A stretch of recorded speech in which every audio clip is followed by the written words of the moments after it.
quite understand.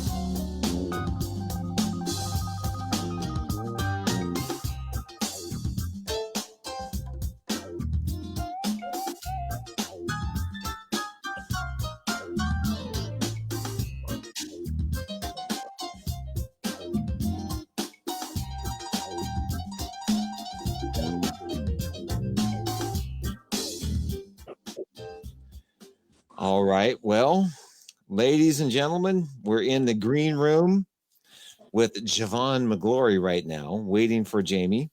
Yo, yo. What's happening, everybody? Um, Triple J. And oh, wait. Uh, now, Javon, I just want to know you you remember that some people affectionately called Jamie Big Late Guy? Easy. Yeah, yeah.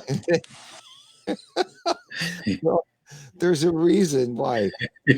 Hey, there he is. He tuned in just after we did. So Right.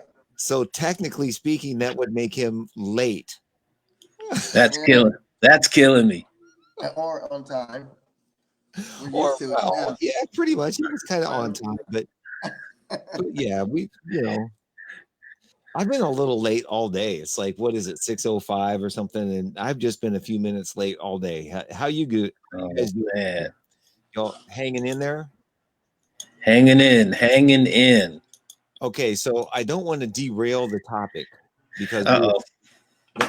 we talked about having a specific topic, right? Yeah. We talked about foster parents, foster kids, and all of those kinds of Mhm. things, right?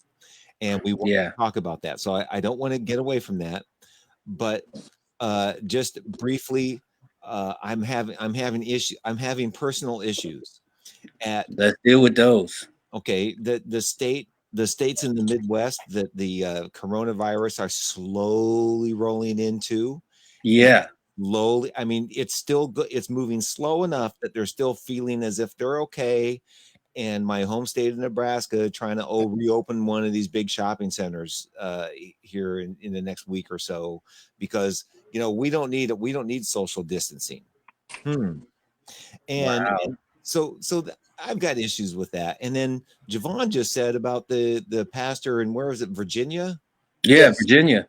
Yeah, where he was going, he spoke to God and he can be out there and it's okay, he can have services, and then he died of coronavirus. So Wow. so my point is I got issues with everybody that feels like this is a myth, it's a hoax or whatever it is. It is coming. It will get you. You are not protected. You are not safe unless you just do the right thing by staying in your home and social distance from people. Yeah. It's just going to come. And even Yeah. we don't know how susceptible we are just to go into the local grocery store. And Yeah. the only person that it won't get is if somebody's out in the middle of Nebraska or Wyoming and hasn't seen another human body for years. Yeah. You know, Yeah. Maya Johnson kind of guy. Yeah. So that's my issue. I'm just getting it out. It kind of makes me angry Yeah, because because it's your home state. yeah, and I didn't go there because I people were afraid of me coming there. And Right. they're all acting like, "Hey, we're safe, so don't bring it to us." No, they're not safe. Just saying. Y- Yeah. You're just talking about basic human behavior now. Yeah. I mean, there's still people here who I mean, it's everywhere. You got the spring break Yeah. kids. You've got the people who are in denial who say it's not going to happen to me. You know. Mm. You got also have the whole country of Sweden. They're deciding to not shut it down. Sweden is just going on with their life and just letting it sweep through the people and may the strongest survive. Really? Yeah. Sweden hasn't broken down anything or shut down anything. Wow. Yeah, and their numbers are not as bad as Italy's. Are there people still going in and out of the country? Oh, good question. Good question. I'm not sure. But I saw the report today. They're still going to the restaurants. They're still going to the clubs. They're still going to the bars. They have not shut down anything in Sweden. Wow. And so I don't Trump know. was looking at that and saying, well, maybe we should try that. Because I'm sure you guys heard Trump is trying to bust that open by May 1st. Yeah. You know, he's trying to break it open like different states. He's like, different states can do it, different things, you know. He said different states that have more space, they're going to try to open up. So maybe Nebraska, those places where a lot of space and there's not a lot of numbers. But I feel like that's going to backfire. Well, that's my thought too. Is there's no place, if this virus will get you, there's no place that's safe. If one person has it, all they got to do is drive through the state and touch something when they get gas. That's it. It's not rocket science. You aren't safe. You've got to practice something. You've got you can't just stand there and go, I'm safe. I talk to God. He's going to save me. That ain't going to work. You know, okay. Well, isn't the flu an airborne disease? I don't So know. it doesn't even have to be a physical touch. It could just be floating in the air. Come get your ass. Well, my understanding is my understanding is the airborne part of it is like when the water comes, like if you sneeze and the mist from your spittles, and that's out in the air and you walk through it. That's how you get it, or that lands on something that you then touch. You know, right. But technically speaking, if I'm within 6 feet or 10 feet and my neighbors, we all stand out in the street and talk, and we're like 10 or 12 feet from each other, you know, that isn't going to reach us, you know, those kinds of things. So, but if you go to the grocery store, and here's my issue, you know, I get tomatoes. I see people going, they're still picking the tomatoes and testing them and like, which ones do they want? So you take them, then you come home. Now you got to wash your hands and then wash that stuff and then wash your hands again. Really, if you want to get really technical about trying to stay safe. Right. And we're doing that in an area that has already been practicing this for a month now. Yeah. Right. Right. And people are still getting it. Yeah. So you know, when I think about those states like Nebraska, just today, and I will get us back on topic, but because people hear this enough on the news, right? True. You know, they do hear this enough on the news, but that's true. A couple of the largest meatpacking plants in the country are in Iowa and right out close to Nebraska, and Council Bluffs, Iowa, you know, that area, and Sioux City, and they have big, large meat packing plants there, and they're shutting them down because the workforce is large amounts of the workforce have coronavirus, so they're closing them down. Now those guys have gone out into their communities. You know, it's coming, and this is the thing is, it might be okay now, but in 2 weeks, I mean, this stuff travels fast. In a week, it can be a whole different story. They can be crushed by next week. I think it's coming. That's just me, but I think it's coming. Yeah. Me too. I mean, shit. You know, you kind of gotta be thick in the skull to not see it coming, right? You kind of gotta just be in denial, like the president. It will magically go away in April.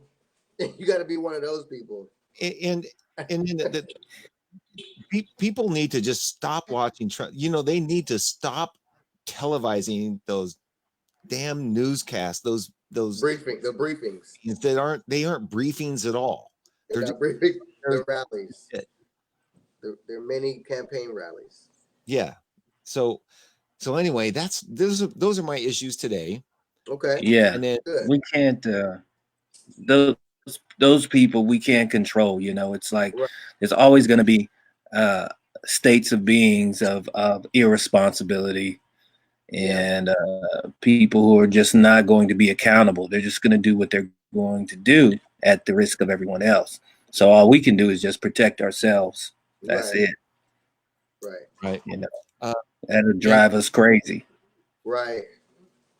And Peter, and oh, here's the other thing that was just on the news. First of all, Peter Armstrong says a friend told him about golf courses that are open in Florida. And speaking of Florida, here's the other thing. Did you hear about this that just came out today? DeSantis of Florida decided to do WWE and make them eligible, not they essential workers for and then so he deemed them essential workers and that they could do this live broadcast of just no audience, but it's the wrestlers.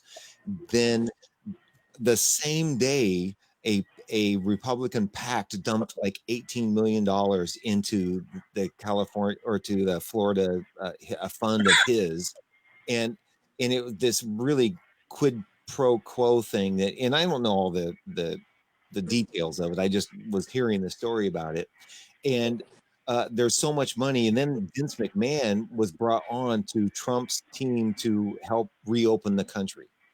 Yeah. And it just stinks to high heaven with real. Yes, thanks. I need to work more than anybody in order to make a living, but at the same time, I don't want to have to go out and get myself sick and then die and leave my daughter parentless. That's right. So that's right. Anyway, enough of shit. I'm sorry. This kind of ties into what David Alt was saying. It's like we got to get to the point where we show concern but detach at the same time. It's like these people know better. I deliver to subdivisions that have their own golf course, and I see gated communities that have their own golf course behind their homes, and I see them out there playing, and I see pool parties. I see, they already know. You can't run out there and say, hey guys, you're not practicing. They're just going to give you the finger and say, take off, or something, but we can't change, the individual has to be accountable for themselves, and not everybody's going to get it. That's just it. The individual, you're right. That's what it comes down to. And they did say, you don't want to gather with 10 or more. So, I feel like maybe golfing would be a good exercise because you're just with you and a buddy, maybe you and a couple guys, that might be one way of you getting good exercise, getting sunlight, but still not gathering with multiple people, right? It's better than a basketball. And I have to say that there would be a way that you could golf it and be socially distant, because you don't necessarily have to stand next to the person when you golf. Exactly. And you are outdoors. So in that regard, it's not really that big a deal, but it's the people that have the parties and they go into the clubhouse. It's when you ride in the carts that it's an issue. And they ride in the carts. Right. And, it'll drive you crazy, if you think about it. That's why you just got to protect yourself, Yeah. So enough of my rant. Sorry, I had to get that off my chest. Well, I don't know if you noticed the theme, Jeff, but that's how we start every show. Yeah. With me ranting? Yes. We need a rant introduction. Yeah.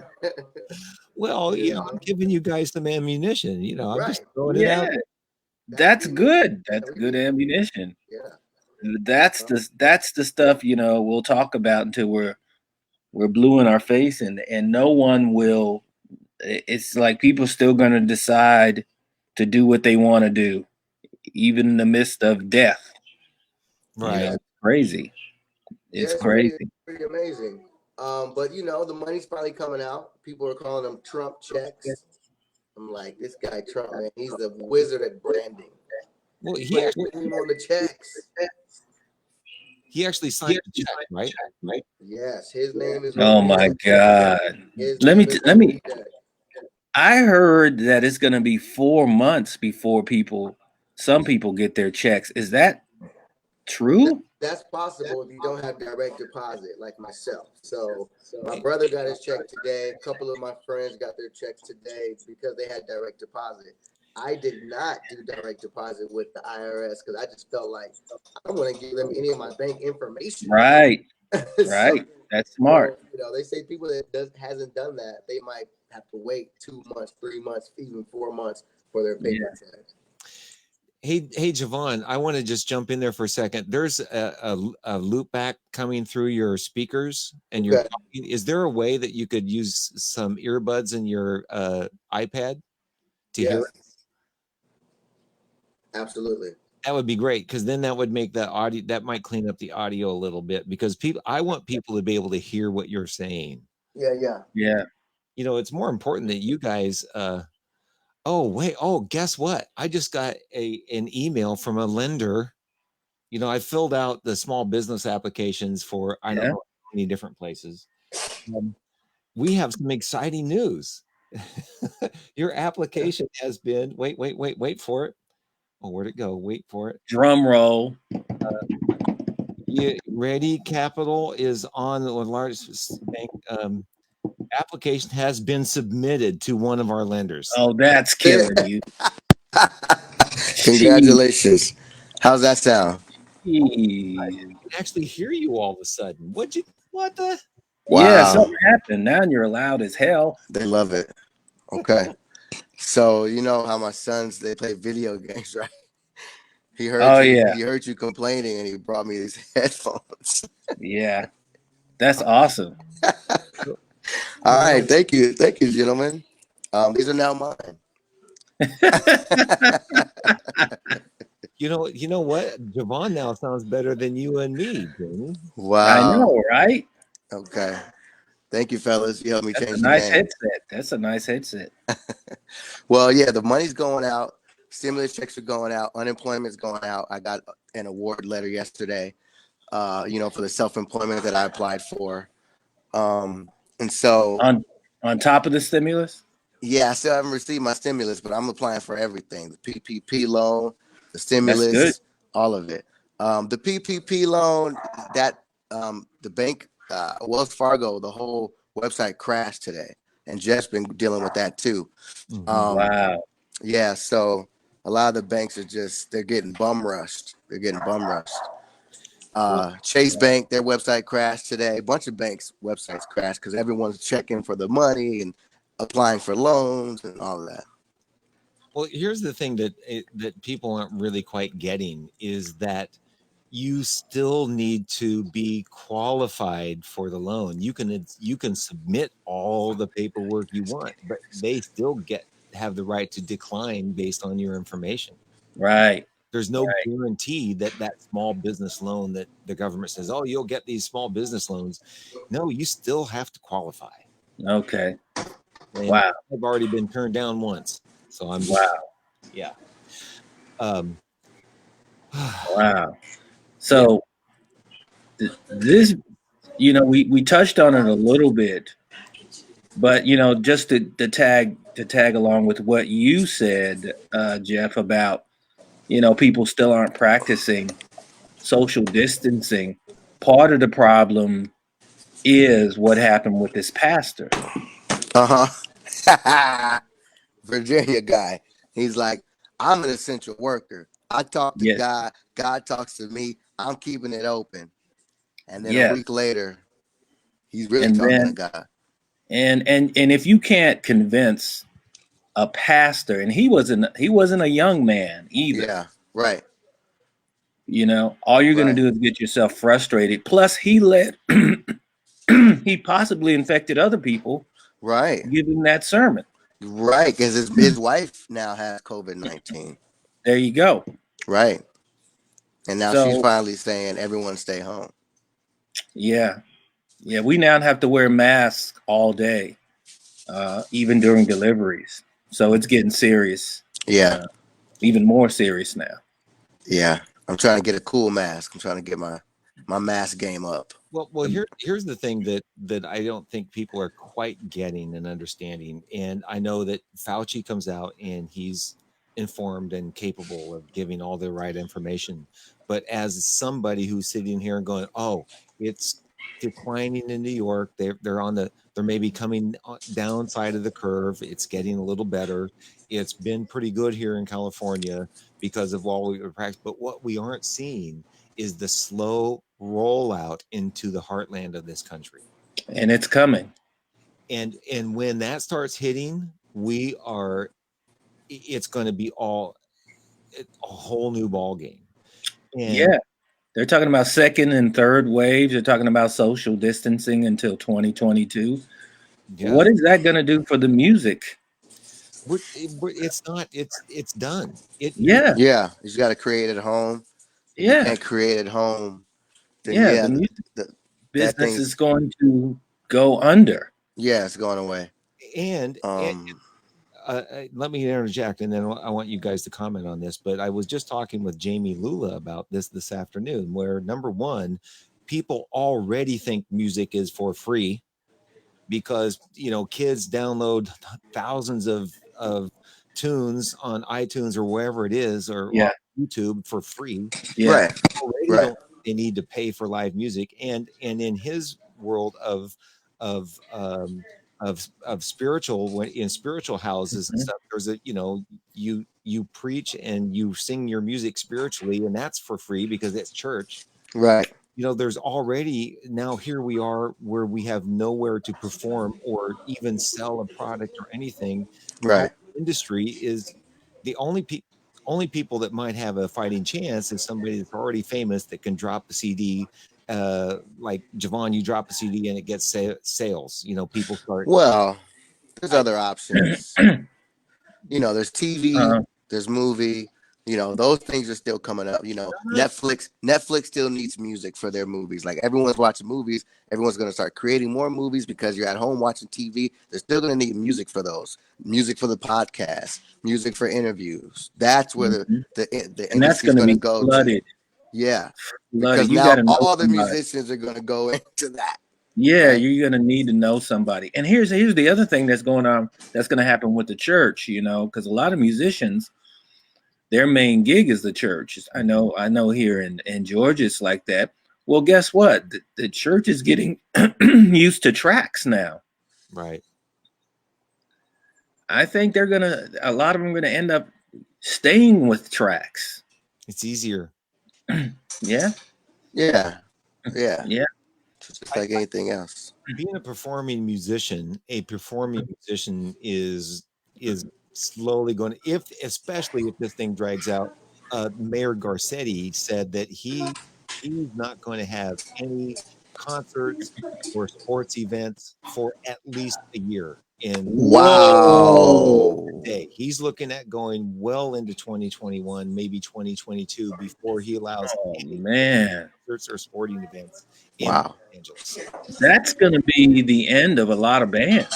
I know, because Earth, Wind, and Fire was supposed to go out and do that. They were supposed to be at the stadium. Janet Jackson had a world tour. Yeah, big artists.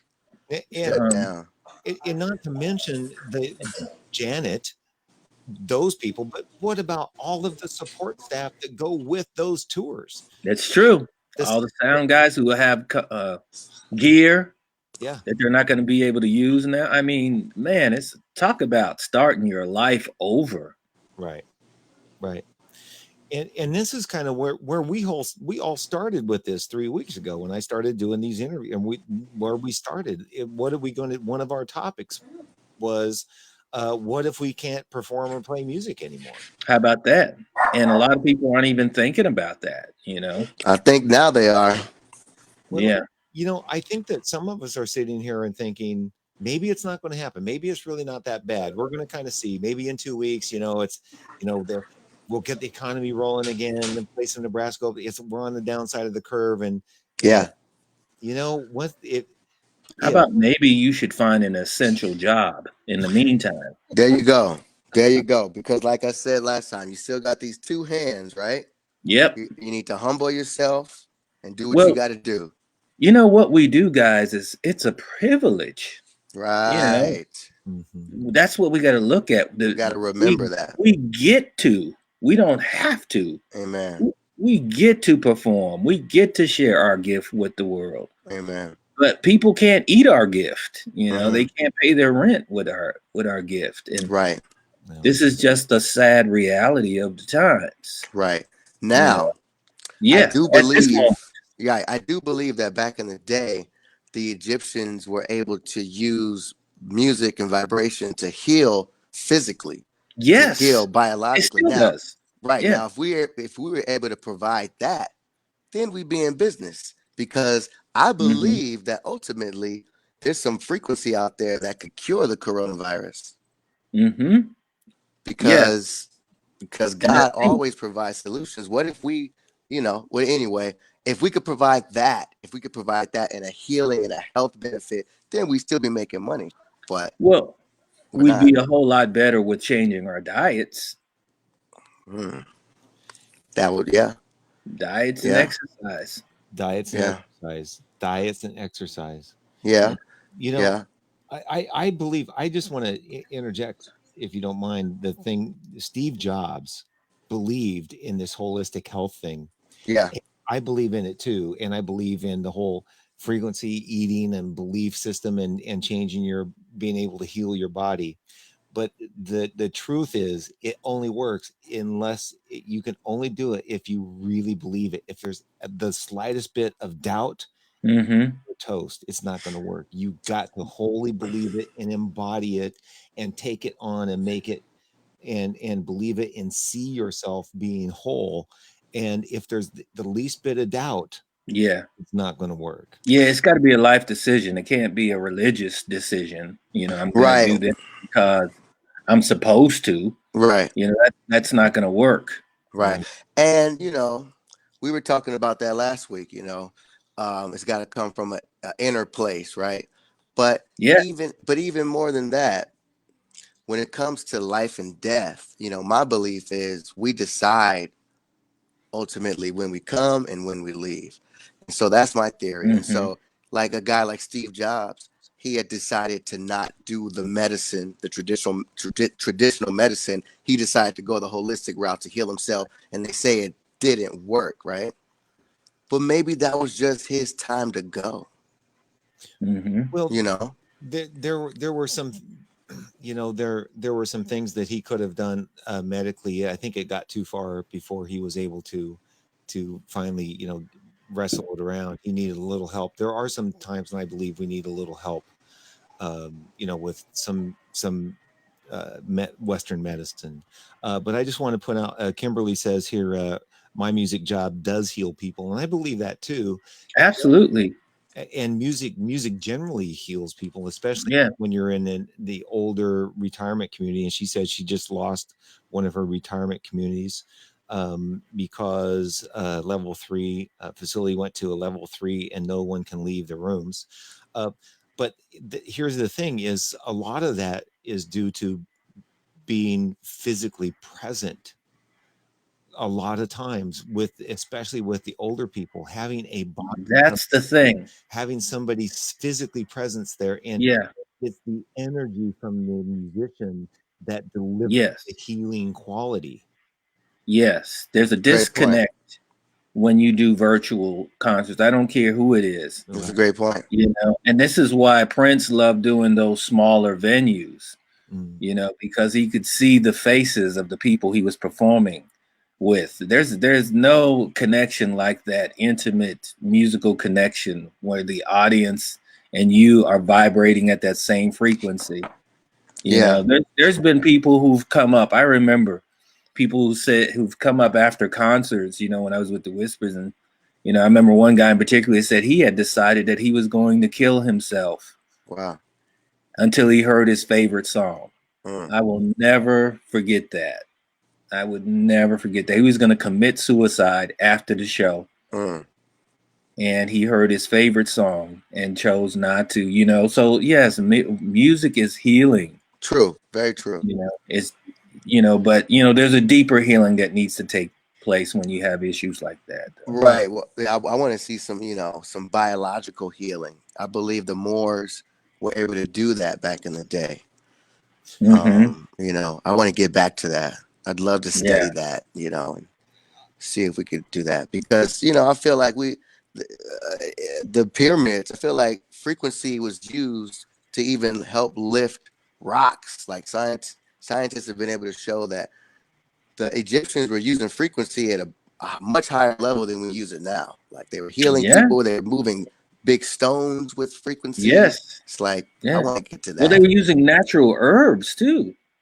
They were using a lot of natural herbs and medicines that we just don't duplicate today. But you can do the research on medicines that were used, and you'd have to start doing some serious research. But there are things, natural resources out there, but Absolutely. a lot of people are just not as interested in that yet, until they get really sick.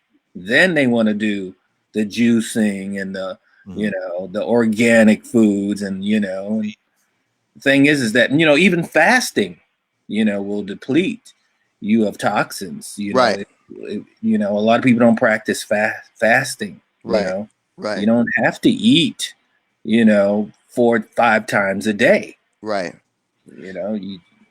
That's a privilege. And so that's what's happening with the planet as a whole. Okay. Yeah. Unfortunately, we have to lose some people, but the planet is going through that shift where there's like it's shaking off the cancer. Like, get off me. Like, I was thinking about that today, Javon. Like, could the planet just be replenishing itself? And and before you can create. Yeah, I mean, just like anything, creation involves destruction. Yeah. Like a woman having a baby. It's messy. It's chaotic. There's blood. There's pus. But a beautiful baby comes from it.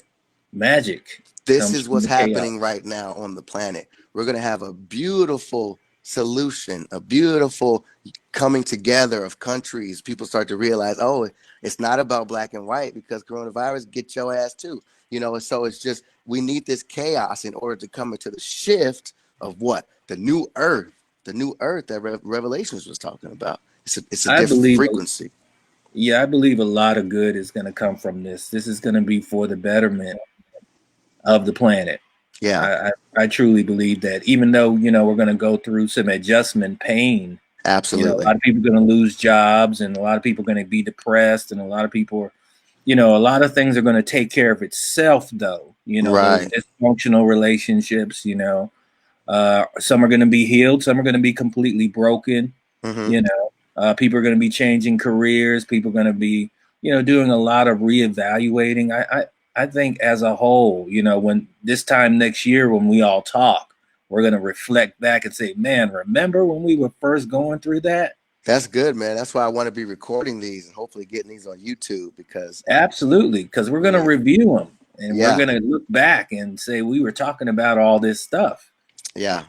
And so first of all, everybody are looking like, okay, who's the white guy that's always in the middle of you two? He's the ranter. That's the Oreo filling. Basically, Jeff, you just come out, you put the ball in the tee, and then me and Jamie, we come whack it out the park. What I'm saying? That's right. Yeah.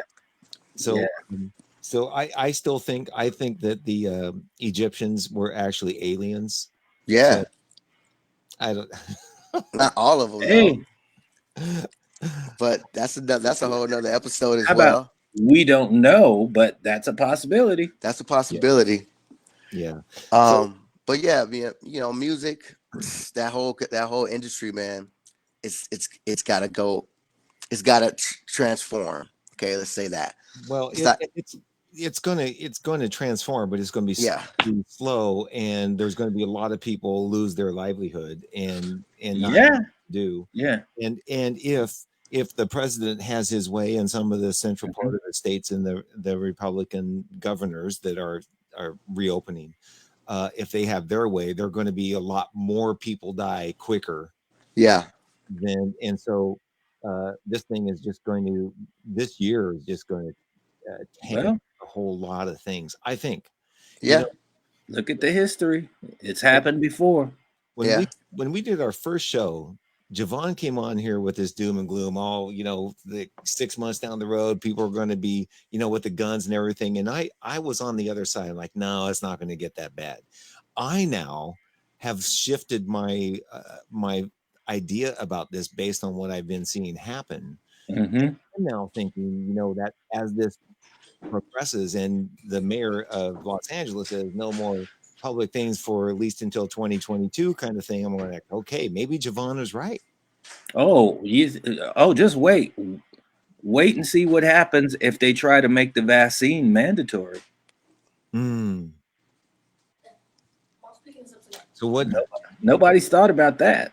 Well, we have thought about that. That's why I brought up I Am Legend, because I feel like the vaccine is going to turn us into zombies a year later from now, right? There's some people out there who are going to be like, hell no, not my country. Well, I don't want to get no vaccine, right? I don't want to get no fucking vaccine. No vaccine, not mandatory. I don't want my kids to have no vaccines. No, that goes into your bloodstream. Right. So that will get very messy, but that's what's coming next, because that's what we're all looking for. Once we get the vaccine, they're able to open up everything. If it becomes a mandatory, there's going to be a whole new issue.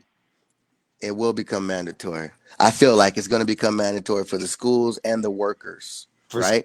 Especially. We're going to have trouble. And workers. Now, is coronavirus one of those things like chicken pox? Like once you get it, you can't get it no more?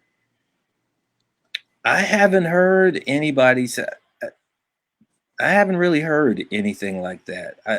I did hear you could be reinfected. I heard you could be reinfected. Oh, see, that's why it's like I don't know if it's true.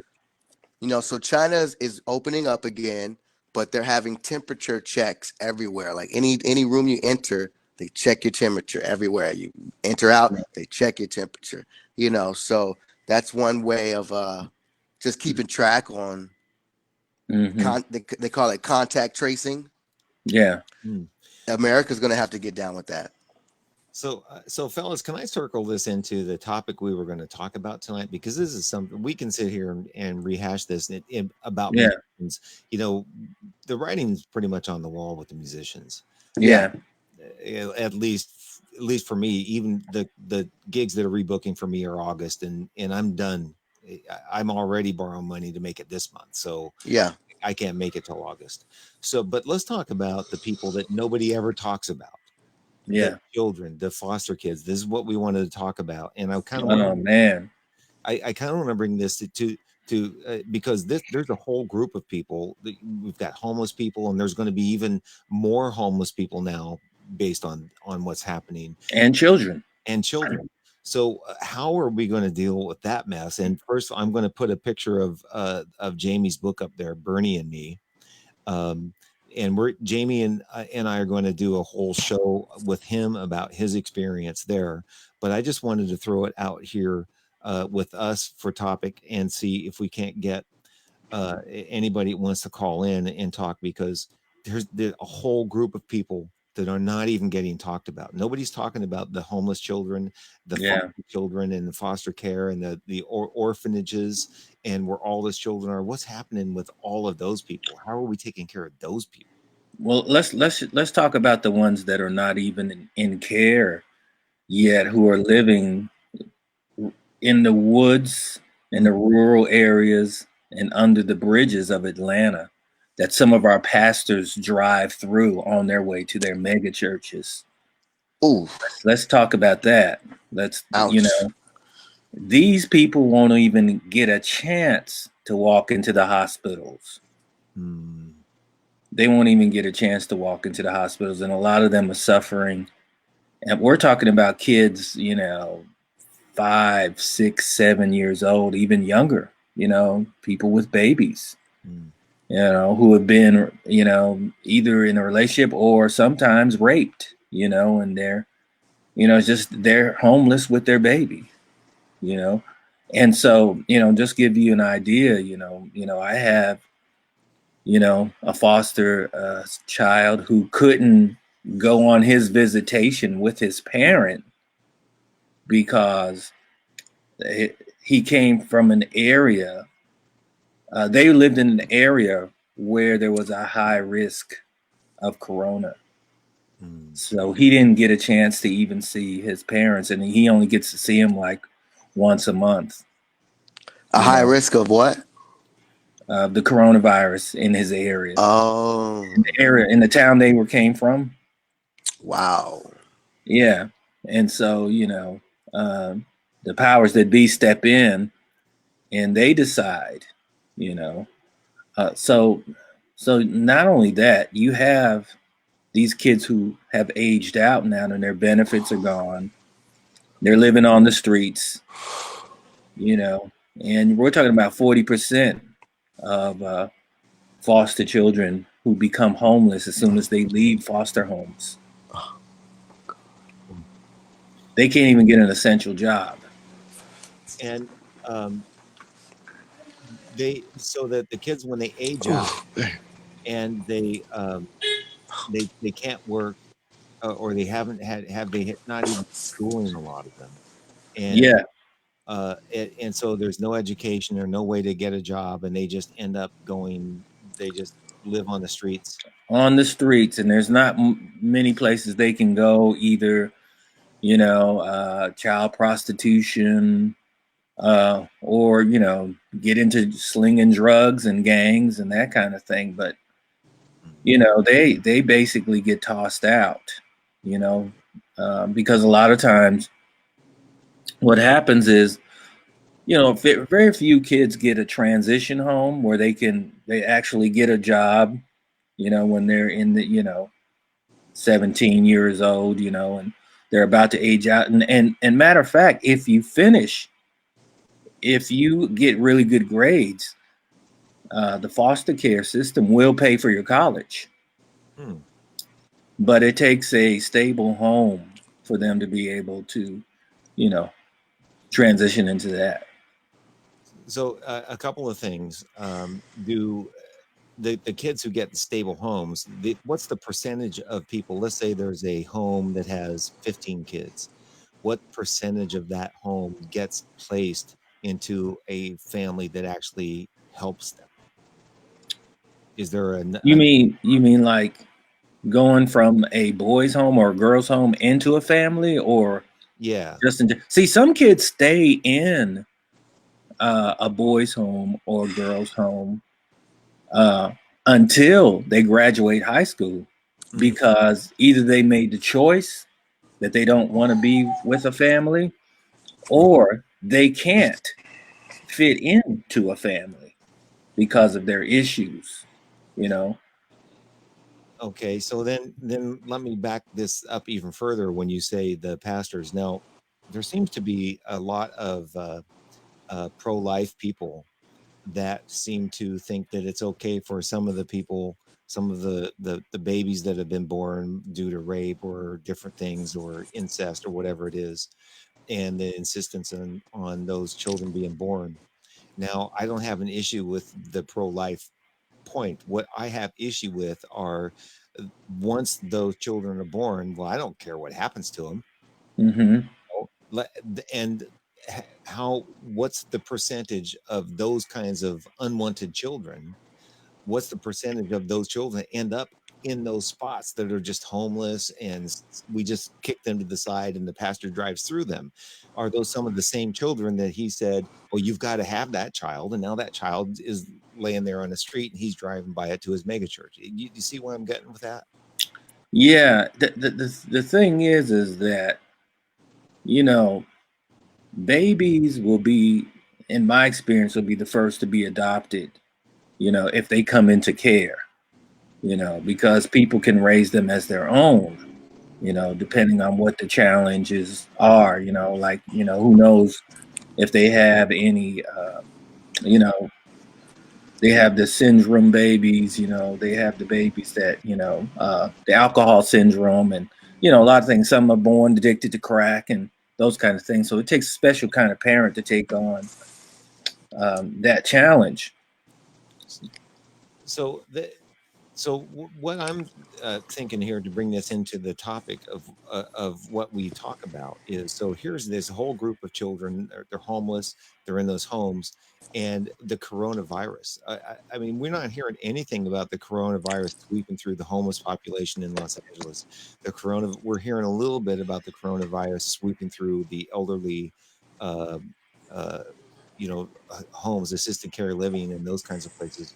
We're hearing nothing about any kind of coronavirus asking or running through any kind of foster children or the encampments down on the border. Not going to hear it. Part of the reason why you're not going to hear that is partly because of the parents who have those kids. They know if they bring those kids, they might be afraid if they bring the kids in that DFACS will take them away from them. So they would rather sweat it out, in an abandoned car or home or something like that, just to keep their family together, which is sad, and selfish to an extent, but I understand a lot of those, these mothers or fathers, who have these challenges. They love their children. They just don't know. It's hard for them to let go and say that it's really in the best interest of my child if somebody else takes care of them, and a lot of them have a lot of guilt. And a lot of that guilt comes from the church, a lot of them were brought up in church and they were told that, it's their responsibility and their obligation to take care of their children. So they're willing to do it at the risk of the child not getting the care that it needs. So that brings into another thing and about insurance. A lot of those people get turned away in hospitals because they don't have insurance. And then there's the other thing that I have issue with too, are the amount of people that look at the actual people we're talking about are the viewpoint. And I'm not saying this is me. I'm just saying there is a perception of, oh, those are kind of like the scum of the earth. We don't need to worry about those people. Those, if they should just try to get a job. Oh, we don't have to worry about that's them. That's just push them over there. I mean, it's their fault if they're that way. Yeah. That's here too. There's that whole perception mentality, and if I can make this point, is this a time in our nation and the world's history? Is this a time that any of these people will be pushed up into the forefront of we've had a little bit of light shine onto the gigging industry, but we aren't talking about that. Yeah. It's just a little bit. We're not going to get, but here is something that's even further off the radar. All of these people we're talking about that they're not getting any help or any assistance. They're not going to get any checks or get any money. No. They're not going to get any hospitalization. No. And I would say, 60, 70, maybe 80% of the country don't give a shit. Yeah. Right. Yeah. And you know what's really sad, Jeff? And I've witnessed this myself. Okay, I'm just gonna say it. That's a lot of these churches have locked the doors on these families who are in need of help right now. That's just what's true. And we've talked about this a couple of times. What are the churches doing? We all can maybe have an example of a local church that, there's a local Lutheran church or Catholic church that has a congregation of, 50 to 100 people, and they might be doing something there. But I'm talking about studios that keeps doing that shit. No, it was a broadcast error, but we may be back. Okay. So, but it'll be on a new stream. Video interrupted. So, but I believe we're back. Yeah, we're okay. So they have a lot of resources and a lot of money and a lot of things they can do to help all of that, but they're not necessarily doing it. That's been the topic, or the things that we've talked about a couple of times. Yeah, some of them have lost expenses themselves. You know, they've lost their income, so they're holding on to what they have. But I've had a couple of friends, um, well, associates, that went and asked the church to help them, and they have not returned their calls. Three friends, matter of fact, three associate people who I know, had one person out of surgery who went in and actually tried to talk to the pastor. Nothing. We don't have it right now, my sister. You know, one person actually was asked if they were a tither in good standing at their church. Really? You know, how is that helping this person put a roof over their head? How is it helping them get food in their belly? You know, this is real, you know, but this is prevalent. And you know, like I was telling you, we're gonna have to do a whole nother show on the gospel, you know, being in the gospel arena in the church and playing in the praise and worship bands. We could do a whole story on that, because I'm telling you, I've got some stories that are real. Yeah. You know, and it's really about priority. Mm-hmm. And what we're talking about is, you know, the most vulnerable people are the ones with the lowest priority when it comes to getting aid, getting help, right? Yeah. Yeah. That's a sickness of the people. Isn't That's that a interesting? sickness, okay? Isn't that interesting that the essential workers are now the most important? You know, And our so that's cashiers, our school teachers, you know, our delivery persons, you know. and so that's It's why just a this wake this up call. that's why this has to happen, right? Yeah, Yeah, it really does, yeah. you know. And I just think, you know, my heart goes out, you know. I love what I do, you know, for these children and with these children. But the world doesn't really, I don't think I think the world has forgotten about them to an extent, and don't realize that, you know, when you see a homeless teenager, he may really be homeless. When you see a teenager with a sign saying, "Hey man, you got any change?" Or, you know, you might be thinking, "Oh, you know, you're a young, vibrant," you know. No, that person could have just left their last foster care home with a bag, you know. And it's sad because a lot of them, that's it. They won't see that family again, you know. And that's how those systems work a lot of times. I do something differently. I stay in touch with mine, you know, like they're my own kids, you know. But, you know, most foster parents, you know, once it's done, you know, they lose connection with that child, you know. So, you know, that's something that can change, because really we're the only family a lot of them really ever have or will ever have, you know. You know, I was just sitting here, I'm thinking, and we're like 3 minutes up to 7. We did start a couple minutes late, but we've been talking Huh? an hour. And I just got to say, you know, this makes me feel really sad. You know, Mm-hmm.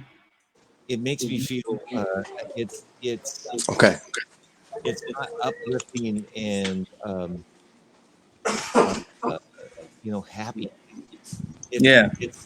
it's sort of like the underbelly of the earth, and people don't want to talk about it, and people don't want to like stir this up because it's too uncomfortable to talk about, and it's kind of ugly, and it's like, oh, I don't want to talk about that because it feels awful. Yeah. Yeah. And I wish there were more people that would be okay with talking about it and taking a look at it, and that people would do something about it. I mean, Well, that's the thing. Finding a solution is very difficult. I would say if I was the president, I would say, open up these hotels and put these homeless children in these hotels. Give them distance, but because no one's going to these hotels right now. Give And the kids churches. distance, but give them a room where they can stay in these hotels. That's what I would say. Yeah. And It churches seems can like a step simple up. solution, right? Yes. I'm telling you, this is the opportunity for those churches to step up. And maybe these hotel chains to step up and show that they have a Look, heart other the than just trying answer, to get I money. truly believe the answer is in the question. It's in this. It's in the problem.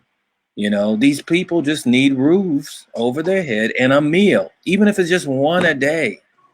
That's it. But like I said, it's a sickness in the people. Like even with this stimulus package, the Republicans are like, well, we don't want to give these struggling people that are making less than $20,000 an extra bump, because right now they might be getting more money than they were making before. And it's like, you assholes. Yeah. You might be Yeah. giving them like an extra $40 a month. Yeah. But it's a sickness in the people. And there we have one of the things called greed. Right. So until we address that, it's really going to be difficult. We're talking about greed, man. We're talking about, the compassion is really what we need to be doing more than anything right now. That's where we got to get to. Where that becomes the priority. Yeah. And the individual, it's his or her role to do that. I made a delivery the other day, and these 3 little white kids came out the house, I want to say like 9, 7, and 5. And they said, "Thank you for being an essential worker." Oh, that's sweet. Man, that made my whole day. Yeah, that's awesome. A parent told them that. Yeah. And that's what we need to do. That's the formula. That's the template right there, is to say that, show appreciation and value and respect for everybody. Absolutely. Yeah, that reminds me, Jeff. I really like what you sent me on Facebook. You my motherfucker. Send this to all your motherfuckers. Man, Jeff's been my motherfucker for a while, man. Jamie Lula sent that to me. Jamie's killing me. Right? That was funny. That was funny. Yeah. Send this to every 10 motherfuckers. 10 motherfuckers. That was But and that's what Jamie's talking about, like spreading that appreciation, spreading that love, that gratitude for just thank you for your presence in my life. Yeah. And you know what? Give unconditionally. When you see a person on the street, that looks like, a lot of times I used to be like that, like 10 years ago, where when you see a person who's down on their luck and they say, "Hey man, you got any spare change?" I used to judge what they were going to do with it. Definitely. Until I realized I was just giving to give. Right. I'm giving to give. So if we practice giving just to give, right, we can take care of some of these people. Right. Like Jeff's example with the bike. That's a perfect example. I mean, I would have said you could borrow the bike, you got to bring it back. Okay. Yeah. Yeah. But Jeff just gave it away. Well, you got a big heart. Who's to say I'm not going to go back and say, "Give me my goddamn bike"? Oh my God. No, give me my motherfucking bike. Yeah. Motherfucker. But that's what we got to get to, man. And the way we're going to get there is by these young kids. These young kids are growing up looking around like, y'all did what? Y'all still fighting? Y'all still killing? Y'all still what? Yeah. Hey, that's the future. Here's a statistic that Holly Dexter put on her Facebook page today. Her and her husband Troy. Troy's guitar player, plays with Wilson Phillips, and Holly's written a book called Firestarter. It's a good book. Anyway, she posted, "This is the first March, or last March was the first March in like 15 or 16 years, whatever it was, that there was no school shooting." How about that? How about that? Right? How about that? Right? Oh, not even one. Right. Yes. What? I think we just found a solution. No more school, motherfuckers. Well, Homeschool. now we have virtual teaching going on, And it's Right. going to stay that way for years. which is and good for years. teachers. Teachers are loving it because they're I not love it. stressed out about a little teacher. Joey showing up and giving her crap. I'm a teacher and I like it because I think I was telling you, Jeff, now they have to listen to me. Right. Yep, that's right. It's good, right? And I could It's just good. mute their ass and teach. So if you can hone that, Javon, you can bring it back to your school and say, this is why it's a good idea to keep doing it this way. I think so. I think a lot of parents and kids are starting to look at it like, oh, this is a lot easier. We don't gotta Yeah. we don't have to make a lunch. We don't have to buy school clothes. We don't have to he don't have to get bullied at school. He doesn't have to get into a fight at school. He doesn't have to, And so we're going to start looking at it like, oh, he doesn't have to get vaccinated now. Yeah. Because I had to get my kids vaccinated in order to sign up for school last year, and I didn't like it at all. Well, this is what, if you ever come visit me, you got to quarantine yourself for 14 days before you can leave. That's why I'm not coming That's and visiting right. you. All right, so listen, I'm going to wrap it up. But listen, I talked to David Alt put me to a task yesterday, and I think Jamie was listening, and maybe you too, Javon. But he said for a week, and next Tuesday come back and say, see who you can see and hear. Find somebody that you can actually see them and hear them, and be the voice. Let them be themselves and hear them and see them. Yeah. Find something that you can practice that in experience. And then, so he asked that to me. So I tried to practice it with you two guys, but I kept going.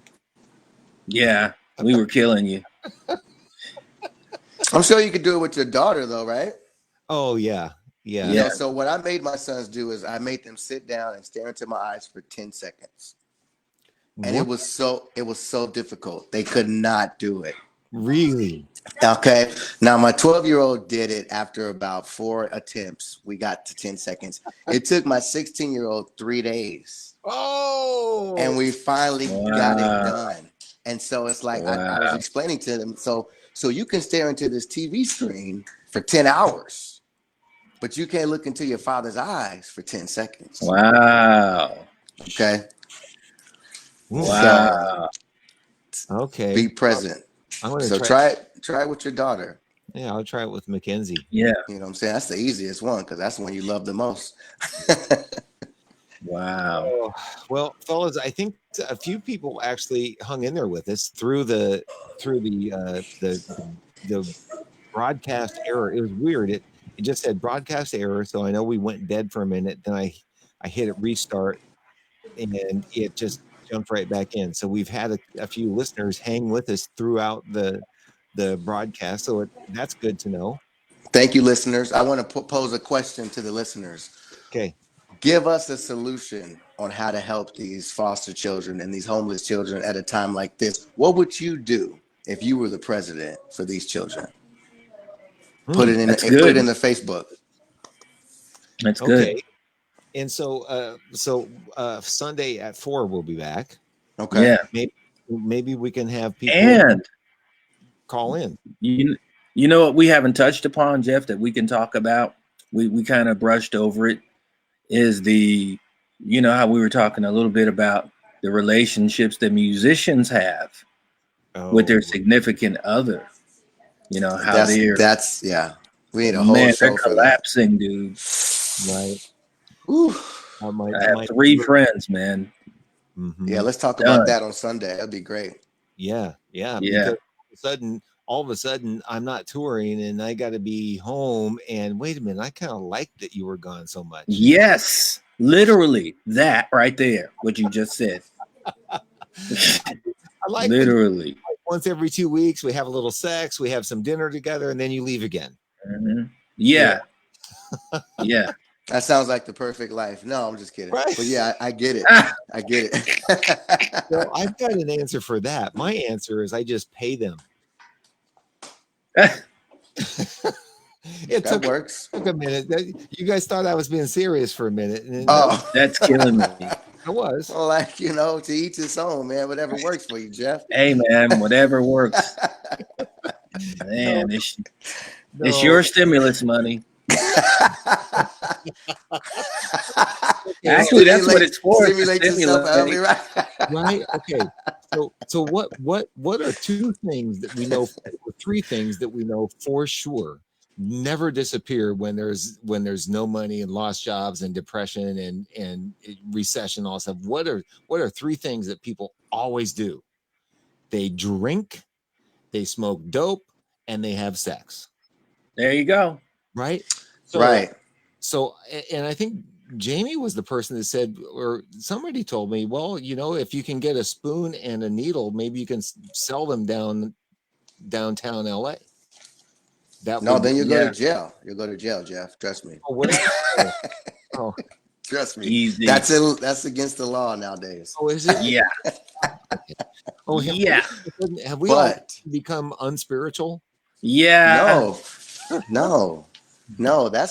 That's spiritual, man. Come on. You can't tell me that love making, there's not a spiritual component to it, right? Yeah. Okay. So now tell me this. A lot of love making stopped when it happened too. That's true. That's true. Why would that happen? I would think more people would be, you know, because they had to come home to their wives. Don't touch me. Don't touch me. I don't know where you've been. Oh, wow. That's another episode. That's another episode. Hey, I've been on the road with touring musicians. Episode, yeah. I've been on the road with touring musicians. Right. I hear the stories. Right. And they're probably not going to be able to call in and really tell the story. No. Yeah. Oh, so, no. See, I'm one person that will just spit out the shit, but me too. Not everybody is that bold, or stupid. Okay, I could tell you guys a quick one, right? Okay. This is a quick story. So this person I know, who is definitely never going to see this. Sure. Can't be too sure. He was creeping on the side, right? Okay. And he came home and his wife busted him, right? She had all the information, his phone bill, the whole thing, right? And he begged and pleaded and got home, right? Okay. And she forgave him. But then he started coughing. He went and checked himself out. He had corona. Damn. Oh. Come to find out that the woman that he was messing around with had corona as well. Oh. Wife put him out immediately. Of course. You probably got kids. You can't be around the kids. Can't be around the kids. 3 kids. Nah, you can't be around the kids. No way. So all of them are negative. Good. Oh, that's good. Praise God for that. So I'm going to wrap it up. I'm going to leave Jamie. I'm going to put this in Jamie's ear, and Javon, you can hear this, and Jamie's going to remember. And I told John Conley this story yesterday. Do you remember when I had the lady that I met in Boston that was a 976 operator call you? A what? I met a lady in Boston that was a 976 operator. You remember, the call in, the sex call? No, I didn't know that. No, wait. We were in Carmel. I need you to clean up all this. Phone, and I had to talk to this woman. Do you remember that? No. You don't remember the woman I had when she started talking like sexy, like she was one of those operators? No. Give this to Zion. Make sure he takes all this. Really killing me. Thank you. Okay, just for that, I'm going to call her. I'm going to have her call you again. She called me? No, she called me, and I handed you my phone. Gotta make sure that's all cleaned up right there. I don't remember that. We were in Carmel. Oh, man. Rather other embarrassing things, but not that. Did you get any schoolwork done? Yeah, I saw your work. I didn't see his work. So what's really killing me is that you don't remember. I don't. All right. Put it in the back. All right, fellas. Well, Devon, I'm surprised your family haven't kicked you off, grabbed your headphones and stuff back yet. Yeah, I said they're mine. I mean, I bought them everything, so I could take these. They're mine now. All right. I bought them everything else. All right, fellas. I'll see you back here on Sunday at 4. See you Sunday. And then take a look at the texts on here from Kimberly and Peter, and see what the comments they've had, and you can respond as you will. Okay. All right. Well, thank you, Kimberly and Peter, for responding. We'll see you Sunday. All right. We're out. All right, Peace guys. out. All right, Jamie.